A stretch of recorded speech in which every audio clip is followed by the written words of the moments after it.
Viewers, எப்படி இருக்கீங்க? இன்னைக்கு ஸ்பெஷல் மாங்காய் சாதம் பார்க்கலாமா? தேவையான பொருட்கள் பார்க்கலாமா? ஒயிட் ரைஸ், ஒரு மாங்காய் துருவியது, பச்சை மிளகா ஒரு 4, கொஞ்சம் கருவேப்பிலை, வேர்க்கடலை டேஸ்ட்டுக்காக போடுறது தான் ஆப்ஷனல், சீரகம், கடலைப்பருப்பு, உளுத்தம்பருப்பு, கடுகு, அப்புறம் தேவையான அளவு உப்பு. எப்படி செய்யலான்னு பார்க்கலாமா விவர்ஸ்? பாருங்க, கடாயில் எண்ணெய் வச்சாச்சு, காஞ்சிருச்சு. இப்போ கடுகு போட்டுடுவோம். அடுத்தது கடலைப்பருப்பு, உளுத்தம்பருப்பு, வேர்க்கடலை நல்லா வதக்கணும். இப்போ பாருங்க, கருவேப்பிலை போட்டுடலாம், அப்புறம் பச்சை மிளகாவும் போட்டுடலாம். இதையும் லைட்டாக வதக்கிக்கலாம். பார்த்தீங்களா எப்படி புரியுதுன்னு? சூப்பராக இருக்குல்ல பார்க்கும்போது.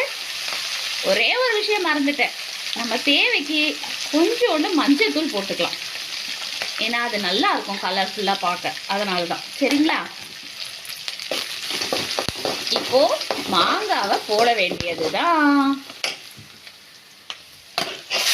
பார்த்தீங்களா, நம்மளுக்கு சீசனபிளில் என்னென்ன கிடைக்குதோ அதெல்லாம் நம்ம செஞ்சுக்கணும். மாங்காயிலே நிறைய விட்டமின்ஸ் இருக்குது, டேஸ்ட்டு.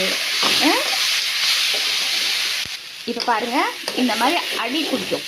அந்த டைமில் நம்ம சால்ட்டை போட்டுட்டு கொஞ்சோண்டு அப்படி லைட்டாக அந்த மாங்காய் வேகிறதுக்கு கொஞ்சோண்டு தண்ணி ஊற்றணும். ஒரு அரை கிளாஸ் ஊற்றினா கூட போதும். இது ரொம்ப பேருக்கு தெரியாது. அது வேகும்போது தான் அந்த டேஸ்ட்டு நம்மளுக்கு இன்னும் நல்லா கிடைக்கும். லைட்டாக ஒரு அரை கிளாஸ் ஊற்றி வேக விடணும். இப்போ பார்க்கலாமா? வாவ்!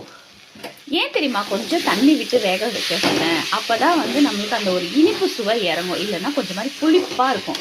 இதெல்லாம் எங்கள் பாட்டி சொல்லி கொடுத்த ட்ரிக்கு. சரிங்களா?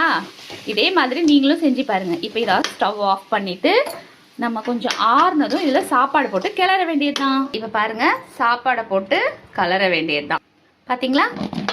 இதில் ஒரு முக்கியமான விஷயம் என்னென்னா, நம்ம இந்த சாப்பாடு கிளறும் போது சாப்பாடும் ஆறி இருக்கணும், நம்ம செஞ்ச கிரேவியும் ஆறி இருக்கணும். சூப்பராக ரெடி ஆயிடுச்சு மாங்காய் சாதம். சூப்பரான மாங்காய் சாதம் இதோ ரெடி. ஹலோ மக்களே, உங்களுக்கு ஏதாவது சமையல் குறிப்பு வேணும்னாலும் எனக்கு கமெண்ட் பண்ணுங்கள். கண்டிப்பாக உங்களுக்காக நான் செஞ்சு காமிக்கிறேன், எனக்கு தெரிஞ்சதாக இருந்தால். ஓகே விவர்ஸ், நம்ம சேனலை எப்பவும் போல் சப்ஸ்கிரைப் பண்ணிவிடுங்க, லைக் பண்ணுங்கள், ஃபாலோ பண்ண மறந்துடாதீங்க. நாளைக்கு பார்க்கலாம். சூப்பரான மாங்காய் சாதம் சாப்பிட ரெடி ஆயிட்டீங்களா? உடனே செஞ்சு சாப்பிட்டு பாருங்கள், ரொம்ப டேஸ்டியாக இருக்கும். ஓகே, பாய்.